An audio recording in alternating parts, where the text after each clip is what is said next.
Hello friends, स्वागत है आप सभी का। तो आज की वीडियो में हम लोग जो बात करने वाले हैं वो कैलेंडर पे बात करने वाले हैं। रीजनिंग का बहुत इंपॉर्टेंट टॉपिक है कैलेंडर, और बहुत सारे एग्जाम्स में कैलेंडर से क्वेश्चन पूछे जाते हैं। स्पेशली जो रेफरेंस कैलेंडर है उससे क्वेश्चन पूछे जाते हैं।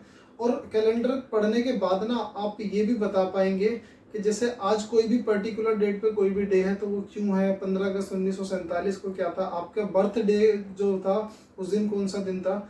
इस टाइप के आप डे निकालते हैं एक्चुअल कैलेंडर को फॉलो करके। लेकिन साथ ही साथ में आपको रेफरेंस कैलेंडर बहुत ज़्यादा इंपॉर्टेंट होता है एग्जाम पर्सपेक्टिव से। उसके लिए एक्चुअल कैलेंडर का आना बहुत जरूरी है। हम इस वीडियो में दोनों टाइप के कैलेंडर कवर करेंगे, एक्चुअल कैलेंडर भी और रेफरेंस कैलेंडर भी, विथ मोस्ट इंपॉर्टेंट क्वेश्चन। जो भी जितने कुछ एक्सेप्शनल क्वेश्चन जो होते हैं उस टाइप के क्वेश्चंस मैं इस वीडियो में कवर करने वाला हूँ। तो आई होप इस वीडियो को देखने के बाद आई कैन गारंटी कि आपको कैलेंडर का कंसेप्ट बहुत अच्छे से क्लियर होने वाला है। बहुत सारे चीज़ें ऐसी होती हैं, बहुत सारे क्वेश्चन बनाने के लिए ट्रिक्स होते हैं, वो मैं अपनी शॉर्ट्स वीडियो में लेकर आऊँगा ऑल्दो। बट पूरे एग्जाम मतलब पूरे एग्जाम के पर्सपेक्टिव से अगर बात की जाए, पूरे चैप्टर के पर्सपेक्टिव से बात की जाए, तो कैलेंडर को ट्रिक से बहुत ज़्यादा नहीं जाना चाहिए। पहले आप इसका पूरा कंसेप्ट पढ़ो, फिर आप ट्रिक करेंगे तो आपके लिए बहुत ईजी होगा। ठीक है, तो ये पूरा कंसेप्ट आप कैलेंडर का जानो कि एक्चुअल कैलेंडर जो हम फॉलो करते हैं वो किस पे काम करता है, किस तरह से हम डे फाइंड करते हैं कि आज मंडे, ट्यूसडे की वेडनेसडे या थर्सडे, फ्राइडे, व्हाट्सएवर। ठीक है, तो स्टार्ट करते हैं इस वीडियो को। Hello friends. तो हमारा जो टॉपिक है आज का वो कैलेंडर है। बहुत इजी सा टॉपिक है, बहुत छोटा सा टॉपिक है। इसको कुछ बेसिक इन्फॉर्मेशन जो कैलेंडर की आप लोगों को पता होना चाहिए, पहले उस पर बात कर लेते हैं, फिर हम लोग क्वेश्चन पे बात करेंगे, ठीक है। यस। तो हमारे यहाँ पर क्या होता है कि टू टाइप्स ऑफ ईयर होते हैं, जिसमें से एक ऑर्डिनरी ईयर होता है जिसमें 365 डेज होता है, और एक आपका लीप ईयर होता है जिसमें 366 डेज होता है, ठीक है। अब ये कैसे पता चले कि हमारा लीप ईयर क्या होता है? तो यहाँ पर ना एक जनरल परसेप्शन लोगों का ये बना होता है कि लीप ईयर वो ईयर होता है जो 4 से डिविजिबल हो जाए, कोई भी नंबर ऑफ ईयर उसे लीप ईयर बोलते हैं। लेकिन ऐसा है नहीं एक्चुअल में। तो वहां पर मैंने क्या करा, इसको दो में कैटेगराइज किया, एक सेंचुरी लीप ईयर और एक आपका नॉन सेंचुरी लीप ईयर में। तो सेंचुरी लीप ईयर में क्या होता है कि any century year if divisible by 400 then only it's leap year. कोई भी सेंचुरी ईयर मतलब कोई भी 100 का मल्टीपल अगर वो 400 से कट जाता है तभी वो लीप ईयर है, अदरवाइज वो लीप ईयर नहीं है। जैसे यहाँ पर 400 एक लीप ईयर है, 800 लीप ईयर है, 1200 लीप ईयर है। अगर मैं बोलूँ कि 1900 तो 4 से कट जाता है, बट 1900 400 से अगर नहीं कटता है तो ये लीप ईयर नहीं होगा, ठीक है। उसके बाद अगर बात आती है कि नॉन सेंचुरी लीप ईयर क्या होते हैं, तो बोला any non century year if divisible by 4। तो कोई भी नॉन सेंचुरी ईयर अगर 4 से कट जाता है तो उसको हम बोलते हैं लीप ईयर। तो 2016, 1992, 1996, 2024, मतलब कोई भी ऐसा ईयर जो आपका 4 से कट जाए उसको हम बोलते हैं लीप ईयर। बट ये सिर्फ नॉन सेंचुरी के केस में होता है, सेंचुरी के केस में वो 400 से भी कटना चाहिए। अब इसमें क्या होता है कि 4 से पूरा डिवाइड करके नहीं चेक करना होता है, 4 का डिविजिबिलिटी आप लोगों को पता होना चाहिए कि लास्ट के 2 डिजिट अगर 4 से डिविजिबल है तो वो पूरा नंबर 4 से डिविजिबल होता है। बस आपको इतना ध्यान रखना होता है। तो उसमें बार बार पूरा नंबर काट के नहीं देखना होता, सिर्फ लास्ट के 2 डिजिट चेक कर लेने होते हैं, ठीक है। अब नेक्स्ट क्वेश्चन आता है कि how to find number of leap year. तो मैं आपको बता दूं कि यहाँ पर आपने ना बहुत बहुत ध्यान रखना है, क्योंकि स्पेशली जब आप रेफरेंस कैलेंडर बनाएंगे ना, तो ये बहुत बड़ा एक कंसेप्ट होता है कि वहां पर आपको number of leap year find करना एक बहुत बड़ा टास्क होता है। इवन जो रेफरेंस कैलेंडर में आपसे क्वेश्चन पूछे जाते हैं उसमें सारा गेम ही number of leap year find करने का होता है। तो मैं ना आपको इसमें दो कैटेगरी बता रहा हूँ, आप लोग इसको बहुत अच्छे से ध्यान रखना। आप लोगों को क्या करना है, देखो, अगर कोई भी रैंडम नंबर ऑफ ईयर देता है आपको, जैसे सपोज करो आपको बोला कि 35 ईयर्स है आपके पास, और इस 35 ईयर्स में लीप ईयर कितना होगा वो बताना है। तो वहां पर सीधे सीधे आपने करना है क्या, 35 को ना 4 से डिवाइड करना है, ठीक है। 4 से डिवाइड करके 4 8 जा 32, और यहाँ पर रिमाइंडर आपका 3 बचता है। रिमाइंडर को आपको इग्नोर करना है, आपको क्वोशंट वाला पार्ट देखना है।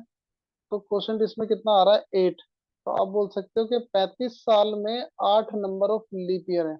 बट ये सिर्फ पॉसिबल कब होता है, जब आप 101 से स्टार्ट करके सपोज करो 135 तक पूछते हैं, आप 201 से स्टार्ट करके या 235 तक पूछते हैं, आप 301 से स्टार्ट करके आप 335 तक पूछते हैं, आप 2001 से लेके स्टार्ट करते हैं और 2035 तक का पूछते हैं। तो इस तरह से 35 ईयर को उठा के आप सीधे 4 से डिवाइड करके बोल सकते हैं कि 8 साल होगा। बट अगर किसी भी सेंचुरी ईयर के अगले साल से स्टार्ट नहीं हो रहा है, जैसे 100 साल का अगला 101 हो गया, 200 के अगला 100, 201, 301, 2001, इनके अलावे अगर कोई भी ईयर आपको पूछता है, जैसे आपको बोले सपोज करो कि 2003 से लेके 2008 तक कितना लीप ईयर होगा, तो वहां पर एक गड़बड़ हम क्या करते हैं, 5 और 3 मतलब यहाँ पर डिफरेंस जो बनता है वो 5 साल का बनता है, और इस 5 साल को 4 से डिवाइड करते हैं तो क्वेश्चन सिर्फ एक आता है।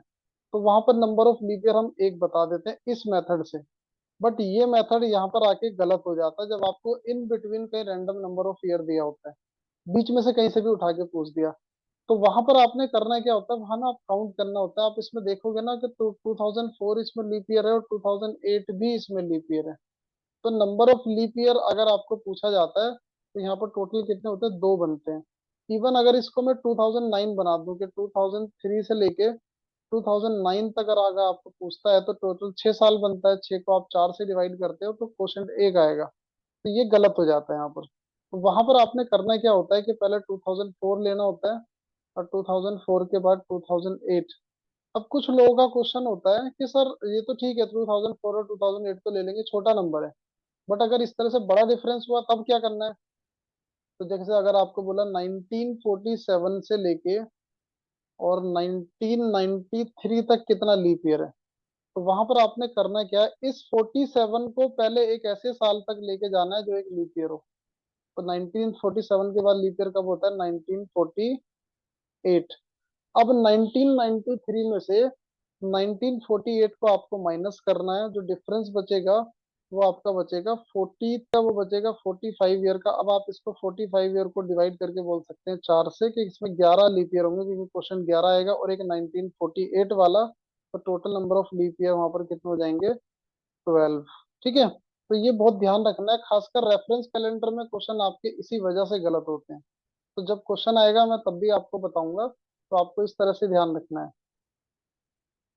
तो यहाँ पर नेक्स्ट क्वेश्चन आता है आपका, ओड डेज क्या होता है। ओड डेज या फिर कुछ बुक्स में इसको मेंशन होता है एक्स्ट्रा डेज। ठीक है, तो इवन जो पूरा कैलेंडर में जो गेम है ना, वो सिर्फ leap year, number of leap year का और आपका ओड डेज का सारा गेम है। अगर आपको ये समझ आ जाता है तो पूरा चैप्टर बहुत इजीली समझ आ जाएगा। इवन सारा गेम ही हमें इसी पे खेलना है। तो ओड डेज को डिफाइन करता है, number of days obtained after removing perfect number of weeks from given number of days. बोल रहा है कि किसी नंबर ऑफ डेज में से अगर आप वीक्स निकाल देते हैं तो बाकी का बचा हुआ जो डेज बचता है वो क्या बचता है हमारा, और डेज। जैसे जनवरी के मंथ में 31 डेज होता है, एक वीक आप निकालेंगे 7 डेज का, दूसरा वीक 7 डेज का, तीसरा वीक 7 डेज का, चौथा वीक 7 डेज का, और उसके बाद 3 जो एक्स्ट्रा बचता है ये हमारा होता है odd days। ठीक है, तो इसका मतलब ये है, इसको फाइंड करने की जो मेथोडोलॉजी है वो क्या है कि आप 31 डेज का अगर एक मंथ आपके पास था तो आपने इसको क्या करना है, वीक से डिवाइड करना है 7 से। 7 से डिवाइड करेंगे, क्वेश्चन 4 आएगा, ये 28 पे कट हो जाएगा, रिमाइंडर आपका बचेगा 3। तो रिमाइंडर वाला जो पार्ट होता है ये आपका odd days होता है। मतलब आपने करना क्या है कि जब भी आप odd days फाइंड करेंगे तो आप उसको 7 से डिवाइड करेंगे और रिमाइंडर वाला चेक करेंगे। अब आप अपनी नोटबुक में बड़े बड़े अक्षर में लिख लेना कि जब लीप ईयर फाइंड करना हो तो क्वेश्चन फाइंड करते हैं, और जब आपको number of odd days find करना है तो आप वहां पर रिमाइंडर फाइंड करते हैं।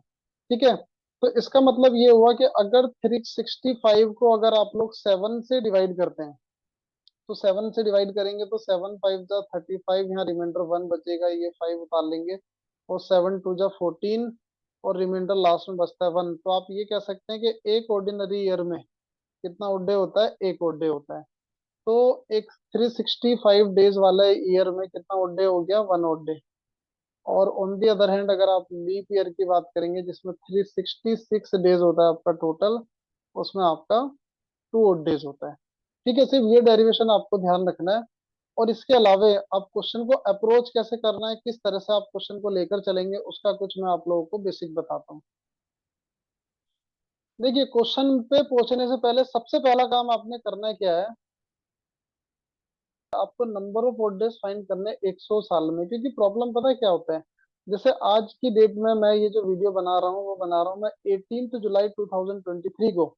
तो 18 जुलाई 2023 के अगर बात की जाए तो पहले 2000 साल हुए होंगे। ठीक है, उसके बाद 22 साल पूरा हुआ होगा, उसके बाद 1 साल अभी चल रहा है। तो इतने सारे नंबर ऑफ ईयर में आप ओड डेज कैसे फाइंड करेंगे?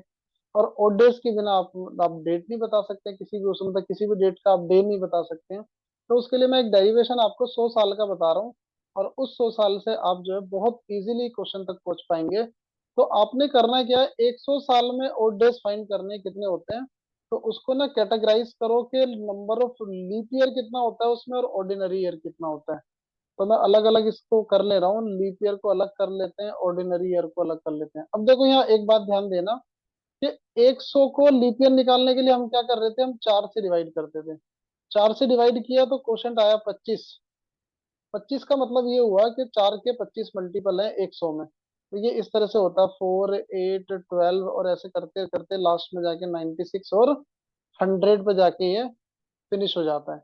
बट अब यहाँ पर एक बात ध्यान देना कि 25 क्वेश्चन तो आ रहा है, लेकिन नंबर ऑफ लीप ईयर 25 नहीं है यहाँ पर। एक बात मैं आपको बता दूं, नंबर ऑफ लीप ईयर 25 इसलिए नहीं है क्योंकि जो 100वां 25वां जो मल्टीपल है, जो 100वां आपका नंबर है, वो 400 से डिवाइड नहीं होता है। और सेंचुरी ईयर के केस में 400 से डिवाइड होगा तभी आप लोगों का क्या होता है, वो लीप ईयर होता है, अदरवाइज वो लीप ईयर नहीं है। तो अगर 100 वाला नंबर कट जाता है तो total number of leap year आ जाते हैं 24 साल, और total number of ordinary year हो जाते हैं आपके 100 में से आप 24 माइनस करो, 100 माइनस 24 इज इक्वल टू 76 आपका ऑर्डिनरी ईयर हो जाता है। अभी मैंने बताया कि एक लीप ईयर में आपके 2 डेज होते हैं तो 2 से मल्टीप्लाई करो, और ऑर्डिनरी ईयर में एक डे होता है तो 1 से मल्टीप्लाई करो। देखो हम क्या कर रहे हैं, हम पहले ओड डेज फाइंड कर रहे हैं 100 साल में, तो उसको मैंने क्या करा, लीप ईयर को अलग कर दिया, ऑर्डिनरी ईयर को अलग कर दिया, क्योंकि हर एक लीप ईयर में 2 डे होता है और हर एक ऑर्डिनरी ईयर में एक डे होता है।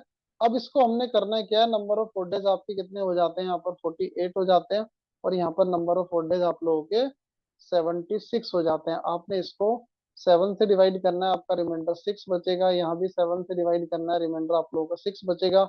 दोनों को मैंने ऐड किया तो रिमाइंडर हो गया 12, और 12 आप लोगों का फिर 7 से आप लोग डिवाइड करेंगे तो रिमाइंडर बचेगा 5। देखो एक बात ध्यान देना, जब आप किसी नंबर को 7 से डिवाइड करते हैं, 7 से डिवाइड करने पर रिमाइंडर की क्या क्या पॉसिबिलिटी होती है, या तो रिमाइंडर 1 होगा, या 2 होगा, या 3 होगा, या 4 होगा, या 5 होगा, या 6 होगा, या रिमाइंडर होगा ही नहीं, 0 होगा।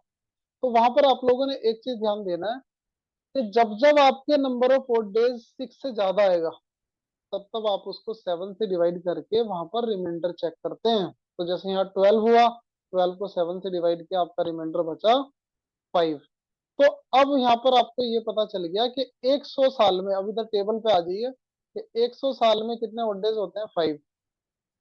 200 साल में कितना होगा? आप बोलोगे यार 100 साल में 5 है, तो 200 साल में तो ज्यादा होना चाहिए, ये तो कम हो गए और 3 हो गए 5 की जगह। तो वही वाली बात है कि 100 साल वाला आप ध्यान रखना बस। तो वहां से क्या हो जाएगा, 100 साल में अगर 5 है तो 200 साल में 10 होगा। 10 को आप 3 से 10 को आप 7 से डिवाइड करेंगे तो रिमाइंडर आपका 3 बचेगा, इसलिए यहाँ टेबल में हमने 3 लिखा हुआ है। 300 साल का निकाल के देखेंगे तो 300 साल में आपका 15 होता है, 15 को आप 7 से डिवाइड करेंगे तो आपका रिमाइंडर क्या बचेगा, 1 बचेगा। तो यहाँ पर हमने लगा दिया भाई 1 बच रहा है वो। ठीक है, उसी तरह से अगर आप लोग 400 साल में देखेंगे, तो बस 100 साल का 5 याद रखना है, तो 400 साल में 20 होगा। बट यहाँ पर एक चीज और है, अब 400 वाला साल जो है वो 400 से डिविजिबल है, और 400 से अगर डिविजिबल है तो यहाँ पर एक ओड डे और एक्स्ट्रा हो जाता है, क्योंकि अब ये लीप ईयर बन गया 400 वाला। तो यहाँ पर एक ओड डे अगर एक्स्ट्रा होगा तो टोटल 21 डिवाइडेड बाई आप 7 करेंगे तो रिमाइंडर आपका 0 बचेगा। और इसी तरह से मैंने आपको यहाँ पर बहुत सारे रिमाइंडर निकाल के दे रखे हैं। मैंने 500 का रिमाइंडर दिया तो 5 ओड डे, फिर से वो रिपीटेटिव चल जाता है, क्योंकि 400 पे अगर ओड डे आपका 21 है, तो 500 पे अगर आप ओड डे निकालेंगे तो 26 हो जाएगा, फिर 7 से डिवाइड करेंगे तो रिमाइंडर आपका वापस से 5 बच जाता है। और इसी तरह से आप जो है वो 600 का अगर निकालेंगे तो 26 में 5 ऐड करेंगे तो 31 हो जाएगा, 31 को 7 से डिवाइड करेंगे तो 3 ओड डे बचेगा। 700 पे आप निकालेंगे तो 31 में 5 ऐड करो तो 36 हो जाएगा, 36 को 7 से डिवाइड करेंगे तो एक ओड डे बचेगा। तो कुल मिला के हो क्या रहा है ना, ये साइक्लिक चल रहा होता है आपका। तो ये साइकिल चल रही होती है 5 3 1 0, 5 3 1 0। मतलब कहने का ये हुआ कि हर 400 साल के बाद आपका जो नंबर ऑफ ओड डेज है वो 0 हो जाता है। और यही 4 पॉसिबल ओड डेज होते हैं, या तो 5 आएगा, या 3 आएगा, या 1 आएगा, या 0 आएगा। कहने का मतलब ये है किसी भी सेंचुरी ईयर के लास्ट डेज जो होते हैं वो इन 3 के अलावे नहीं आ सकते, या तो 5 ओड डे होगा, या 3 ओड डे होगा, या 1 होगा, या 0 होगा। ठीक है, इतना समझ आ गया। अब नीचे वाले टेबल पे आ जाइए। अब देखो अब गेम कितना फटाफट से बनेगा। पहला काम है, अगर number of odd days reminder आपका 1 आता है तो उस दिन आपका मंडे होगा। रिमाइंडर आपका 2 आता है तो उस दिन ट्यूसडे होगा। ओड डे अगर 3 आता है तो वेनसडे होगा। 4 आता है तो थर्सडे होगा। 5 आता है तो फ्राइडे होगा। 6 पे सैटरडे, और 7 पे आपका संडे, मतलब 0 होता है। 7 को 7 से डिवाइड करेंगे, रिमाइंडर 0 बचेगा। तो यहाँ पर क्या होता है कि कुल मिला के जो नॉर्मल वीक हम फॉलो करते हैं ना, फर्स्ट डे हमारा कौन सा होता है वीक का? Monday, Tuesday, Wednesday, Thursday, Friday, Saturday, Sunday. वही सेम फॉलो होता है यहाँ पर। पहला दिन मंडे का, उसके उसी को फॉलो करके चलता चला जाता है, Tuesday, Wednesday, Thursday, Friday, Saturday, और 0 पे जाके वो संडे होता है, क्योंकि वो 7th डे होता है। 7 को 7 से डिवाइड करोगे तो आपका रिमाइंडर 0 आएगा। देखो अब उसके बाद क्वेश्चन पे ध्यान दो। बोला the last day of a century year can not be. किसी सेंचुरी ईयर का लास्ट डे कौन सा नहीं हो सकता? तो देखो मैंने आपको बताया साइक्लिक चलता है, या तो ओड डे 5 होगा, या 3 होगा, या 1 होगा, या फिर आपका 0 होगा। अब देखो 5 पे क्या होता है? फ्राइडे। 3 पे क्या होता है? वेनसडे। 1 पे क्या होता है? मंडे। 0 पे क्या होता है? संडे। तो ये 4 ऐसे डेज हैं जो किसी सेंचुरी ईयर का लास्ट डे हो सकता है। इन 4 डेज के अलावे कोई भी डे आपका सेंचुरी ईयर का लास्ट डे नहीं हो सकता, ये ध्यान रखना। तो मतलब मंडे, वेनसडे, फ्राइडे और संडे। तो इसका मतलब कौन सा नहीं हो सकता है? तो आप ध्यान रखना उसको। टीटीएस से आप ट्यूशन पढ़ते हैं, ट्यूसडे, थर्सडे, सैटरडे। तो टीटीएस वाले वो डेज हैं जिनका आपका ये लास्ट सेंचुरी ईयर का लास्ट डे नहीं हो सकता। किसी भी सेंचुरी ईयर का आप उठा के देख लेना, ना ट्यूसडे होगा, ना थर्सडे होगा, ना सैटरडे होगा। क्या होगा? या तो मंडे, वेनसडे, फ्राइडे, या फिर संडे। ठीक है, इतना डेरिवेशन अगर आप लोगों को समझ आ गया है, और ये टेबल आप लोगों को समझ आ गई है, अब आप देखना। बस आप 100 साल का ध्यान रखना उसके, और ये ध्यान रखना कि हर 400 साल के बाद ये 0 हो जाता है। और उसके बाद देखना आपका क्वेश्चन धड़ल्ले से बनेगा फटाफट से। तो बात करते हैं अब प्रॉब्लम कैसे निकालना है आपको, किसी गिवन डेट का डे कैसे निकालना है। हाँ जी, तो आपसे क्वेश्चन पूछा गया है कि 15 अगस्त 1947 को कौन सा दिन था। ठीक है, तो आपने उसमें करना कुछ नहीं है। उसमें अपने नॉर्मल जो 4 स्टेप आपने यहाँ पर लिखे हुए हैं उनको फॉलो करना है। ठीक है, ऑल्दो मुझे एक्सप्लेन करने में इसको टाइम लगेगा, बट ये 1 मिनट से ज्यादा का काम है नहीं। तो सबसे पहला काम आपने क्या करना है, आपने इसमें ना जितने भी 400 के मल्टीपल आप निकाल सकते हैं उतने निकालो। कितने निकल सकते हैं? 4 मल्टीपल आपके इसमें से इजीली निकलेंगे। ठीक है, तो मतलब कहने का ये हो गया कि 1600 तक आपका नंबर ऑफ ओडे, आपको पता है कि हर 400 के बाद 0 होता है, तो मतलब 1600 के बाद भी आपका नंबर ऑफ ओडे कितना होगा? 0। हम लिख लेते हैं कि 0 ओड डेज। चलो, सेकंड सेकंड वाले में आपने करना क्या है कि आपको बोला कि पहले स्टेप के बाद जितने भी 100 के मल्टीपल बचे ना उनमें आपको number of odd days find करने हैं। तो देखो 1600 हो गया है, 1900 टोटल है, तो आगे बचा आपका 300। और 100 में अगर 5 है तो 300 में ओड कितने होंगे? 15 होंगे। 15 को आप 7 से डिवाइड करेंगे, और 7 से डिवाइड करने के बाद आपको रिमाइंडर बचेगा 1। देखो जो भी जिसका ओड बनता जा रहा है ना उसको यहाँ लिखते जाना है। यहाँ पर 0, यहाँ पर आपका 1। ठीक है, थर्ड स्टेप पे आ जाते हैं। थर्ड स्टेप में बोला find odd days in completed non century year after second step. Second step के बाद मतलब 1600 हो गया, 300 हो गया, 1900 हो गया। अब जितने कंप्लीटेड नॉन सेंचुरी ईयर है ना उसमें आपको number of odd days find करना है। अब कंप्लीटेड नॉन सेंचुरी ईयर कितने हैं? 47 तो चल रहा है, तो कंप्लीट हो चुके हैं 46। अब इसको कैटेगराइज करो ऑर्डिनरी ईयर और लीप ईयर में। मैंने आपको बोला था आपको जैसे 1901 से लेके 1946 तक चेक करना है, तो आप इस 46 ईयर को 4 से डिवाइड करके आप चेक कर सकते हैं कि भी इसमें लीप ईयर कितना होगा। आप इसको 4 से डिवाइड करेंगे तो लीप ईयर आप क्वेश्चन आएगा आपका 11, मतलब लीप ईयर आपका 11 हो जाएगा। तो मैं यहाँ लिख लेता हूँ कि लीप ईयर इक्वल टू 11। और दूसरी तरफ मैं लिख लेता हूँ आपका ऑर्डिनरी ईयर। तो ऑर्डिनरी ईयर हो जाएगा 46 माइनस 11 मतलब 35। ये हो गया 35। हर लीप ईयर में आपके दो डेज होते हैं, और हर एक यहाँ पर आपका टू हो गया, और हर एक ऑर्डिनरी ईयर में आपका एक ओड डे होता है। इनको आपको ना 7 से डिवाइड करना है। आप इसको 7 से डिवाइड करेंगे तो यहाँ रिमाइंडर 0 बचेगा। मतलब इसमें 35 का तो किसी चीज नंबर से मल्टीप्लाई कर लो, रिमाइंडर 0 ही बचना है। हाँ, 11 इंटू टू को 7 से डिवाइड करेंगे तो 22 हो जाएगा। रिमाइंडर यहाँ पर आपका रिमाइंडर यहाँ जो बचेगा वो 1 होगा। ठीक है, तो यहाँ हम इसको लिख देते हैं कि यहाँ पर जो है आपका 1 रिमाइंडर बच रहा है। देखते रहना, ध्यान रखना इनको, 1 0 और 1। उसके बाद नेक्स्ट स्टेप में बोला find odd days in months of running year. देखो ये इंपॉर्टेंट है कि रनिंग ईयर जो चल रहा है उसके मंथ में आपको ओड डेज फाइंड करने हैं।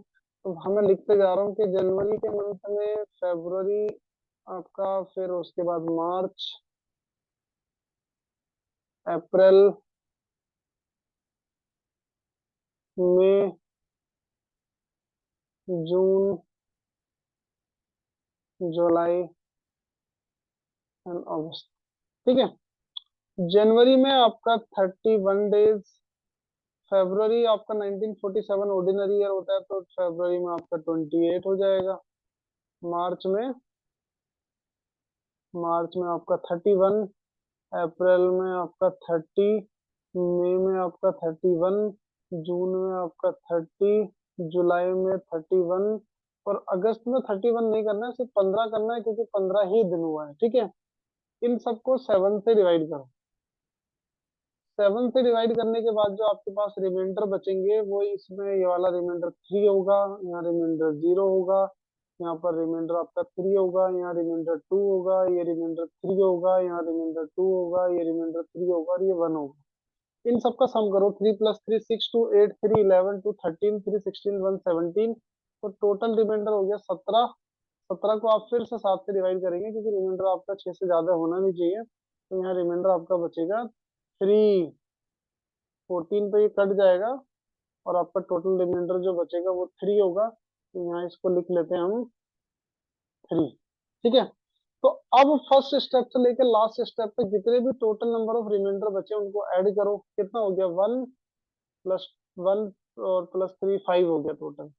और 5 पे हमारा कौन सा डे होता है, मतलब 5 पे टेबल जो मैंने आपको बताई थी, 5 पे कौन सा डे होता है हमारे वीक का, तो फ्राइडे। यहाँ पर आंसर आपका हो जाएगा फ्राइडे। आई होप क्लियर हो गया होगा। पहला स्टेप, 400 का मल्टीपल देखा, हर 400 पे 0 होता है तो 1600 पे भी ओड डे 0 होगा। दूसरे मल्टीपल में पहले मल्टीपल मतलब 400 के मल्टीपल निकालने के बाद 100 के मल्टीपल में ओड डे चेक किया तो 300 और बचता है क्योंकि 1600 और 300 1900 होगा। और 1900 मतलब 300 में ओड डे चेक किया तो यहाँ पर 1 था। और तीसरे वाले स्टेप में हमने कंप्लीटेड नॉन सेंचुरी ईयर में ओड डे चेक किया तो वहां से निकल के आया 1। और लास्ट में हमने रनिंग ईयर के मंथ में ओड डे चेक किया तो वहां से निकल कर आया आपका 3। Total number of odd day आपको स्टार्टिंग से लेकर लास्ट स्टेप तक चारों में ओड डेज काउंट करके इनको ऐड कर देना। तो 5 ओड डेज बन रहा है, 5 पे आपका होता है फ्राइडे। इसके कुछ क्वेश्चन आप लोग प्रैक्टिस कर लेना। ठीक है, ये इतना ही कुछ इसमें करना है और इसी से ही देखना, आप किसी भी डे का आप ओड डे बता सकते हैं। तो 15 अगस्त 1947 को जो है वो फ्राइडे था। ठीक है, बाकी क्वेश्चन आप उसके प्रैक्टिस कर लीजिएगा, बहुत मतलब थोड़ा इजी रहता है। और एक चीज और आपको बता दूं कि किसी भी कॉम्पिटिटिव एग्जाम में ज्यादातर क्वेश्चन आने की जो प्रोबेबिलिटी होती है वो आपकी रेफरेंस कैलेंडर से होती है। ठीक है, तो इसलिए आपको रेफरेंस कैलेंडर भी अच्छे से आना चाहिए। मतलब इवन आपको रेफरेंस कैलेंडर ही अच्छे से आना चाहिए, और लेकिन आपको एक जो नॉर्मल कैलेंडर जो हम फॉलो करते हैं उसकी जरूरत जरूर पड़ती है रेफरेंस कैलेंडर के क्वेश्चन सॉल्व करने के लिए, अदरवाइज आप नहीं कर पाएंगे। क्वेश्चन आपको बोलता है रेफरेंस कैलेंडर में आपको पहले से एक रेफरेंस गिवन होगा, जैसे क्वेश्चन में बोला है कि 10th जुलाई 2023 वाज फ्राइडे, तो 10th जुलाई 2029 को कौन सा डे होगा। तो देखो 23 फ्राइडे था, अब एक्चुअल में था कि नहीं था वो नहीं पता, लेकिन इन्होंने बोल दिया फ्राइडे था तो फ्राइडे ही है। आज आपका 18 जुलाई 2023 को अगर आप देखेंगे तो ट्यूसडे है।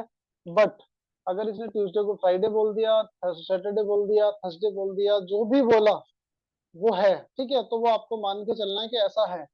तो अब जब ये कुछ भी बोल दे रहा है तो इसका मतलब वहां पर एक बात तो पक्का है कि वो जो आपने कैलेंडर टेबल बनाई थी ना, जिसमें 1 नोट डे पे मंडे था, 2 पे ट्यूसडे, 3 पे वेडनेसडे, 4 पे थर्सडे, 5 पे फ्राइडे, 6 पे सैटरडे और 0 पे संडे, वो टेबल तो यहाँ काम नहीं करने वाली, क्योंकि कहीं ना कहीं जो है ना इन डेज को ऊपर नीचे कर देते हैं। ऐसा कोई जरूरी नहीं होता है कि आपका फिक्स है कि उतना ही वो ही रहेगा, सेम भी हो सकता है, नहीं भी हो सकता है। तो आपको ये जो कंसेप्ट है ना, टेबल के हिसाब से नहीं बनाना है। सबसे पहले आपको 2023 से 29 तक ना टोटल ओड डेज चेक करने हैं कितने हैं। देखो, जुलाई चल रहा है, एक बात ध्यान रखना कि फरवरी किस साल की काउंट हो रही है, इस पे बहुत ध्यान रखना पड़ेगा आपको। तो 2023 की जुलाई से जब 2024 की जुलाई में हम जाते हैं, तो इसमें फरवरी किसकी काउंट होती है? तो फरवरी 2024 की काउंट होगी, क्योंकि 23 की निकल गई है, और 24 की अगर काउंट होगी तो ये लीप ईयर होगा। और एक लीप ईयर में आपके नंबर ऑफ डेज होते हैं 2। जब आप 24 से 25 में जाएंगे तो एक ऑर्डिनरी ईयर होगा, मतलब एक ओड डे। और जब आप 25 से 26 में जाएंगे तो एक ऑर्डिनरी ईयर होगा, मतलब एक ओड डे। 26 से 27 में जाएंगे तो एक ऑर्डिनरी ईयर होगा, मतलब एक ओड डे। 27 से जब 28 में जाएंगे ना, आप दोबारा से 2028 का फरवरी यूज होगा, तो यहाँ पर 2 ओड डेज हो जाएगा। और उसके बाद आपका 2029 की बात आती है तो एक ओड डे और हो जाएगा। Total number of odd days यहाँ पर आपके बन रहे हैं 8। 8 को आपने डिवाइड करना है 7 से, रिमाइंडर आपका बचता है 1। अब देखो एक चीज ध्यान देना, ना क्या है, ये जो फ्राइडे है ना गिवन, यहाँ पर इसको जीरो कंसीडर करना है। जो भी आपको डे गिवन होगा इसको जीरो कंसीडर करना है। आपको फ्यूचर का डे पूछा है, मतलब 2023 का गिवन था, आपको 29 का पूछा है। एक और डे जो आया है उसको एक दिन आगे बढ़ा देना है बस। फ्राइडे से एक दिन आगे बढ़ के क्या आएगा यहाँ पर आंसर? सैटरडे। देखो बहुत सिंपल है, बहुत ज्यादा कुछ इसमें काम टफ नहीं है। बस आपको ये ध्यान रखना पड़ेगा कि कब किस तरह से नंबर चल रहा है। फ्यूचर है तो आपने एक और डे बढ़ा दिया, पास्ट होता तो एक और डे आप पीछे कर देते, मतलब फ्राइडे को जीरो कंसीडर करके, तो उस केस में आप थर्सडे बोल देते, ठीक है। बट जैसे अब सपोज करो मैं अगर आपको बोलूं कि 10th जुलाई, 10th जुलाई 2029 को जो है वो सैटरडे था, और क्वेश्चन में आपसे पूछे कि 10th जुलाई 2023 को कौन सा डे होगा। तो देखो यहाँ पर एक चीज का आप लोगों को ध्यान रखना है, 10th जुलाई अगर 2023 का डे आपसे पूछता है, तो यहाँ पर देखो डिफरेंस तो यही बनकर आएगा, 8 ओड डे आएंगे टोटल, 7 से डिवाइड करोगे तो एक बचेगा। तो उस केस में सैटरडे को जीरो कंसीडर करके और एक दिन आपने पीछे हटा देना, क्योंकि पास्ट का पूछ रहा है तो सैटरडे था, तो यहाँ पर हो जाएगा आपका फ्राइडे। ठीक है, तो फंडा इज वेरी सिंपल कि आपने कुछ नहीं करना है। पास्ट फ्यूचर देख रहा है तो एक दिन आगे बढ़ा देना है, पास्ट देख रहा है तो एक दिन पीछे कर देना है। नंबर ऑफ वर्ड डे जितना भी आएगा उसके अकॉर्डिंगली डेज आगे पीछे करना है आपने। यहाँ पर बस इसको जो भी आपको डे रेफरेंस में गिवन होता है उसको जीरो कंसीडर करके चलना है। चलिए एक क्वेश्चन और है मेरे पास, और थोड़ा सा डेट भी इसमें अलग है, मतलब आपका ईयर के साथ साथ डेट भी इसमें अलग है। तो सबसे पहले आपने करना वही है, आपको गिवन है 1 जनवरी 2023 वॉज मंडे, तो आपका 23 मार्च 2027 को कौन सा डे होगा? तो आपने करना सबसे पहले ही, देखो जनवरी से काम चल रहा है अभी यहाँ पर, तो पहले ना जनवरी से जनवरी देख लेते हैं कि total number of odd days कितने बनते हैं, पूरे साल के देख लेते हैं। तो हम क्या करते हैं, 1 जनवरी यहाँ पर लिख ले रहा हूँ मैं, 1 जनवरी, 1 जन 2023 से लेके, और हम चेक करते हैं 1 जन 2027 तक कितने नंबर ऑफ ओड डेज बनते हैं। तो देखो 23 से 24 जब आते हो तो 2023 इज ऑर्डिनरी ईयर, तो एक ओड डे लेंगे। 2024 एक लीप ईयर है तो दो ओड डे होगा। 2025 एक ऑर्डिनरी ईयर है, और उसके बाद अब उसके बाद एक ऑर्डिनरी ईयर और बढ़ेगा। तो यहाँ पर कुल मिला के हो रहा है 23 से 27 आपके 4 साल बढ़ रहे हैं, जिसमें 23 से 24 जाएंगे तो एक ऑर्डिनरी ईयर, 24 से 25 जाएंगे तो दो, मतलब एक लीप ईयर, फिर ऑर्डिनरी ईयर, फिर ऑर्डिनरी ईयर। तो कुल मिला के यहाँ पर नंबर ऑफ ओड आपके हो जाते हैं 5। अब इसको ना आप 5 दिन आगे मत बढ़ाना अभी। अभी आप ये देखना कि आपने 1 जनवरी 2027 तक का किया है सिर्फ। अब इसके आगे का देखना पड़ेगा कि बाकी कितना दिन बचता है। तो बाकी देखो जनवरी है, फरवरी है, मार्च है। जनवरी में 1 जनवरी हो चुका है तो बाकी का जनवरी बचा 30। फरवरी 2027 ऑर्डिनरी ईयर है तो फरवरी 28 डेज का होगा। और मार्च जो होगा आपका वो 23 डेज आपको, 23 डेज आपको गिवन है। सबको 7 से डिवाइड करना है आपने, और 7 से डिवाइड करके यहाँ रिमाइंडर आपका 2 बचेगा, यहाँ 7 से डिवाइड करके रिमाइंडर 0, यहाँ 7 से डिवाइड करेंगे तो रिमाइंडर आपका 2 बचेगा। टोटल कितना हो गया 4। अब इस 4 को यहाँ ऐड कर लो लाके, तो टोटल हो गया 9। 9 को 7 से डिवाइड करेंगे तो बचेगा 2। और आपका 2 अगर ओड डेज आता है तो आपने कुछ नहीं करना, बस मंडे को आप 0 कंसीडर करो। मंडे को 0 कंसीडर करके उसके आगे 2 दिन आगे बढ़ा देना, तो ट्यूसडे वेनसडे। तो आंसर आपका इस क्वेश्चन का हो जाएगा वेनसडे। वेरी सिंपल, कुछ नहीं करना, डिफरेंस देख के उनका ओड डे निकालना होता है।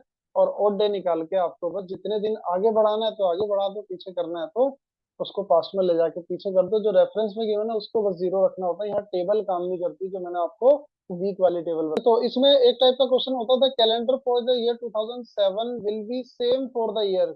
तो 2007 का कैलेंडर दोबारा सेम कब होगा? तो मैं आपको एक बात बता दूं, दोबारा सेम होने की पॉसिबिलिटी क्या है कि यहाँ पर अगर किसी भी नंबर ऑफ डे पे अगर ऑड डे 0 है, रेफरेंस में हम यही करते हैं, तो यहाँ पर ना रेफरेंस कैलेंडर का कंसेप्ट लगता है। जैसे हम बोलते हैं ना कि आज सपोज करो मंडे है, अगले साल क्या होगा, तो एक दिन आगे बढ़ जाता है कैलेंडर, ट्यूसडे होगा। तो वहीं अगर ऑर्डिनरी ईयर बढ़ता है तो 2 दिन आगे बढ़ जाता है, तो वेनसडे होगा। तो आज वाले को हम क्या करते हैं, 0 कंसीडर करते हैं, और आगे जो एक साल ऑर्डिनरी ईयर बढ़ता है, मतलब एक ऑड डे बढ़ता है, तो आप उसको एक दिन आगे बढ़ा देते हैं। तो यहाँ पर आप अगर मान लो यहाँ पर कोई भी 0 है, जो कोई भी डे है, सपोज करो यहाँ पर मैंने बोला फ्राइडे, अगर किसी भी डेट पे फ्राइडे है, सपोज करो 1 जनवरी को अगर फ्राइडे है, यहाँ मैं लिख भी ले रहा हूँ कि 1 जनवरी को अगर फ्राइडे है, तो दोबारा 1 जनवरी को फ्राइडे कब आएगा, सेम ऑर्डिनरी ईयर में। ये ध्यान रखना पड़ेगा कि 2007 ऑर्डिनरी है, तो जिस ऑर्डिनरी ईयर में सेम डेट पे सेम डे आ जाएगा, उस साल का कैलेंडर सेम हो जाएगा। और सेम डेट, सेम डे और सेम डेट आने का सीधा सीधा मतलब है कि ऑड डे जहां पर दोबारा से 0 बन जाए। अब देखो मैंने कुछ रैंडम नंबर ऑफ ईयर ले लिया है, तो यहाँ पर आपने करना है क्या है, जब आप 2007 से 8, 8 से 9 पे जाएंगे, फिर 9 से 10 पे जाएंगे, 10 से 11 पे जाएंगे, तो इस तरह से ना इनको बनाते जाओ। 7 से 8 में जा रहे हैं तो एक ओड डे, एक ऑर्डिनरी ईयर है। 8, 2008 वाला 2 बनेगा, 2009 में एक, 10 में एक, 11 में एक। उसके बाद 2012 से 13 में जाओगे तो 2 डेज बन जाएगा, ठीक है।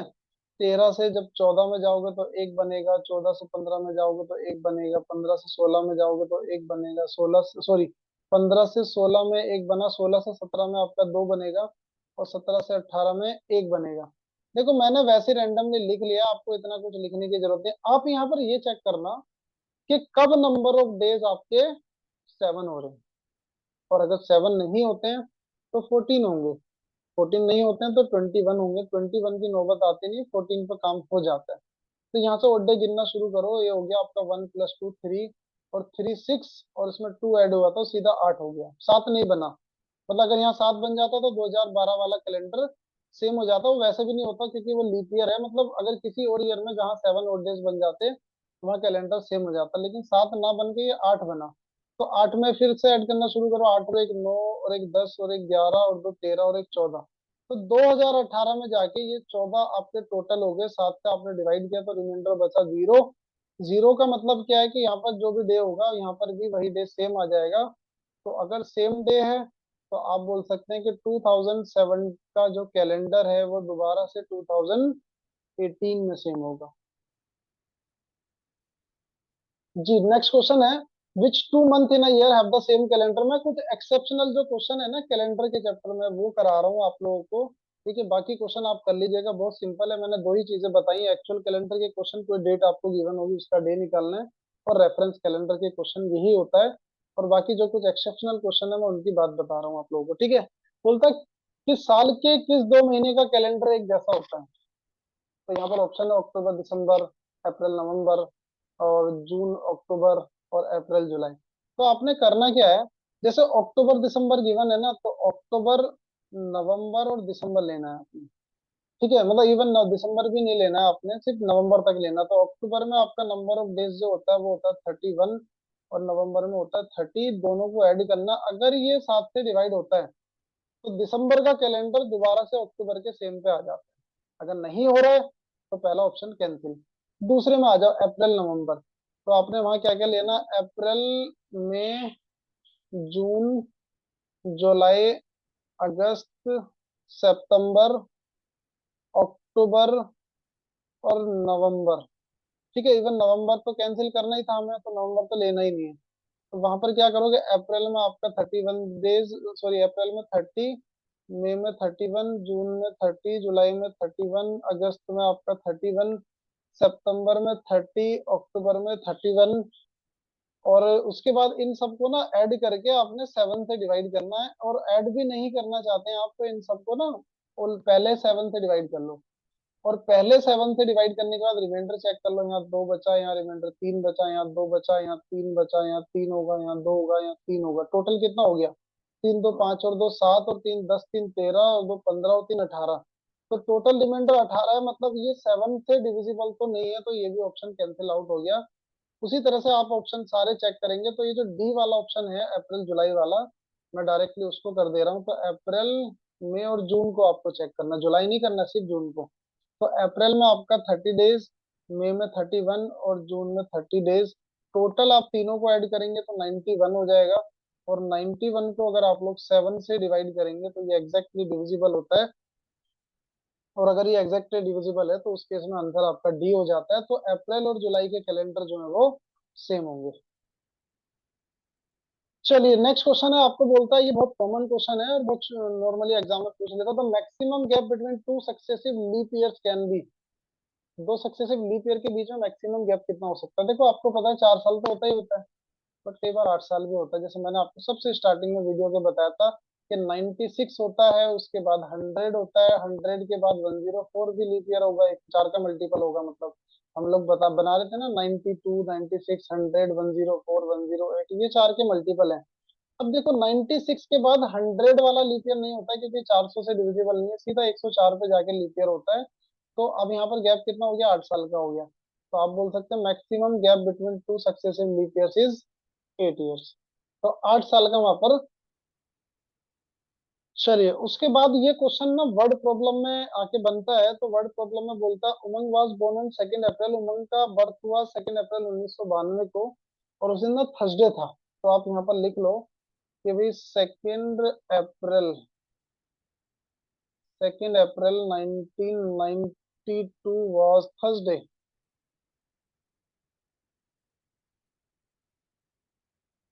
2 अप्रैल 1992 वॉज थर्सडे। उसके बाद बोला, Tanya who is 22 days younger than Umang will celebrate her 21st birthday. मतलब तान्या जो उमंग से 22 दिन छोटी है, वो अपना 21st बर्थडे कब सेलिब्रेट करेगी। अब देखो प्रॉब्लम थोड़ी टफ लग रही है, लेकिन बहुत इजी है। आप क्या करो, 2 अप्रैल को उमंग बोर्न हुई, उससे 22 दिन के बाद अगर तानिया बोर्न हुई, तो इसका मतलब ये होगा कि आपको 24 अप्रैल को तानिया बोर्न हुई। 24 अप्रैल 1992 को तानिया का बर्थ हुआ। ठीक है, अब यहां से यहां तक आप लोगों ने सिर्फ चेक करना है कि कितना गैप है। तो गैप पता चल रहा है, तो गैप तो सिर्फ 22 डेज का है। इसको आपने ना 7 दिन, 7 से डिवाइड करना है, रिमाइंडर आपका बचेगा 1। ठीक है, तो इसका मतलब 1 है अगर। तो अगर थर्सडे, मतलब यहाँ पर थर्सडे को हम 0 लेते हैं रेफरेंस कैलेंडर में, ये आपका रेफरेंस कैलेंडर का क्वेश्चन है। इसको 0 लेके आपने एक दिन आगे बढ़ा देना है। मतलब Tania was born on Friday, अगर वो थर्सडे है तो तानिया जो है वो फ्राइडे बोर्न हुई। अब तान्या का 1992 में फ्राइडे है, आपको पूछा 21st बर्थडे कब सेलिब्रेट करेगी। तो 1992 से 21st बर्थडे कब बनता है, तो 2013 में बनेगा। अब देखो, अब आप ना प्रीवियस क्वेश्चंस की तरह एक एक साल करके नहीं बढ़ाओगे। अब आप सीधे सीधे क्या करना है, आपने आपने साल चेक करने हैं। तो टोटल साल है 21 ईयर्स। ठीक है, यहाँ मैंने लिख लिया 21 ईयर्स। उस 21 ईयर्स में से आपने ये चेक करना है कि लीप ईयर कितने होंगे और ऑर्डिनरी ईयर कितने होंगे। देखो 1992 का फेब्रुवरी जा चुका है, तो लीप ईयर नहीं होगा 1992। तो 96 वाला लीप ईयर होगा, 2000 वाला लीप ईयर होगा, 2004 वाला होगा, 8 वाला होगा, 12 वाला होगा। तो टोटल नंबर ऑफ जो लीप ईयर यहाँ पर निकल कर आ रहे हैं वो है 5। और 21 में से 5 माइनस करोगे तो ऑर्डिनरी ईयर आपका आ जाएगा 16। और लीप ईयर में ओड डे 2 होते हैं, ऑर्डिनरी ईयर में एक होता है। इन सबको दोनों को 7 7 से डिवाइड करो, 7 से डिवाइड करोगे, यहाँ रिमाइंडर 3 बचेगा, यहाँ 7 से डिवाइड करोगे तो रिमाइंडर 2 बचेगा, और 2 और 3 5। ठीक है, तो 5 हो गया, और डे आ रहा है आपका 1992 से लेके 2013 तक। अब आपने करना क्या है, 1992 को यहाँ पर इसको फ्राइडे को 0 कंसीडर करना है और यहाँ से 5 दिन आगे बढ़ा देना। तो फ्राइडे के बाद Saturday, Sunday, Monday, Tuesday, Wednesday. तो इसका मतलब है वो अपना 21st बर्थडे कब सेलिब्रेट करेगी, वेनसडे को। तो ये इस क्वेश्चन का आंसर हो जाता है। ठीक है, ये क्वेश्चन बहुत एक्सेप्शनल क्वेश्चन है। बोला कि the leap day of a leap year falls again after how many years. Leap वर्ष का लीप दिवस कितने वर्ष के बाद दोबारा आता है, ये बताना है आपने। तो लीप डे क्या होता है, 29 फरवरी जो है ना वो लीप डे होता है। 29 फेब जो है वो आपका वो होता है लीप डे। तो देखो, अगर 29 फेब लीप डे को सपोज करो, कोई भी डे लेके चलो, आप पहला दिन लेके चलता हूँ मैं मंडे। मंडे मान लो, वीक का पहला दिन है मंडे। तो क्वेश्चन में ये पूछ रहा है कि दोबारा से 29 फेब को मंडे कब आएगा। तो देखो, दोबारा से 29 फेब कितने साल के बाद आती है, 4 साल के बाद। 29 फेब अगेन कितने साल के बाद आएगी, तो 4 साल के बाद। 4 इयर्स के बाद ना सिर्फ एक दिन बढ़ेगा, सिर्फ एक ही दिन तो आ रहा है ना, एक ही 29 फेब आ रहा है। तो सिर्फ एक दिन बढ़ के ये ट्यूसडे हो जाएगा, है ना, एक एक दिन बढ़ेगा सिर्फ, तो ट्यूसडे हो जाएगा। फिर 4 साल के बाद वेनसडे, फिर 4 साल के बाद थर्सडे, 4 साल के बाद फ्राइडे। कुल मिला के उसने हर 4 साल के 7 डे, मतलब 7 पीरियड बढ़ाने हैं, तब जाके दोबारा से मंडे आएगा। तो इसका मतलब क्या हुआ कि अगर उसने पूरे डेज का गैप अगर 7 रखना है, क्योंकि मंडे को दोबारा मंडे बनाने के लिए 7 डेज चाहिए, और 7 डेज अगर चाहिए तो यहाँ पर 4 4 साल के 7 पीरियड चाहिए होते हैं। तो 4 into 7 = 28 ईयर्स, ये इस क्वेश्चन का करेक्ट आंसर हो जाता है। ठीक है, कोई डाउट अगर आपको है तो आप कमेंट सेक्शन में मेंशन कर सकते हैं, कोई स्पेसिफिक क्वेश्चन पे, कोई स्पेसिफिक, अगर आप लोग बोलेंगे कैलेंडर के कुछ क्वेश्चन और करवा के उस पे, मतलब उस पे वीडियो बना ली जाए, तो हम वो भी कर सकते हैं। ठीक है, तो अगर इस मतलब वीडियो में किसी भी तरह का कोई प्रॉब्लम रहा है कैलेंडर को समझने में, तो आप अपना डाउट कमेंट सेक्शन में मेंशन कर सकते हो। और अभी तक अगर आपने मेरी वीडियो को सब्सक्राइब नहीं किया है, मेरे चैनल को सब्सक्राइब नहीं किया है, तो सब्सक्राइब कर लीजिए, वीडियो को लाइक कीजिए, रेगुलर अपडेट के लिए बेल आइकन प्रेस कीजिए, और अपने फ्रेंड्स में ज्यादा से ज्यादा शेयर कीजिए। देखिए, एक बात है कि मैं आपको ना एक ट्रिक से मतलब ये बता सकता था, लेकिन मेरा पर्पस ना आपको कुछ रटाना नहीं है, आपको समझाना है। आप कैलेंडर समझोगे कभी जिंदगी में नहीं बोलोगे। कोड से अगर ट्रिक बताऊंगा, वो भी बताऊंगा मैं अपने शॉर्ट्स वीडियो में। कोड से अगर ट्रिक बताते हैं तो उससे क्या होता है, एक बार के लिए कोड अगर ऊपर नीचे हो गया ना तो क्वेश्चन गलत हो जाता है। लेकिन यहाँ पर आप लॉजिकली इसको सॉल्व कर रहे हैं, बहुत अच्छे से समझ पा रहे हैं कि किस तरह से क्वेश्चन सॉल्व हो रहा है, तो उस अप्रोच को डेवलप करो। आप लोग रट्टाफिकेशन के पीछे मत भागो, ये मेरा आपसे रिक्वेस्ट है। ज्यादा से ज्यादा क्वेश्चन बनाओ, और किसी भी तरह का डाउट आपको क्वेश्चन वगैरह में आता है तो वो क्वेश्चन में आप मतलब कमेंट सेक्शन में मेंशन कर सकते हैं। ठीक है, so see you in next video, बने रहिए एमबीए मैथ्स वाला के साथ। Thank you so much for watching this video. Bye bye.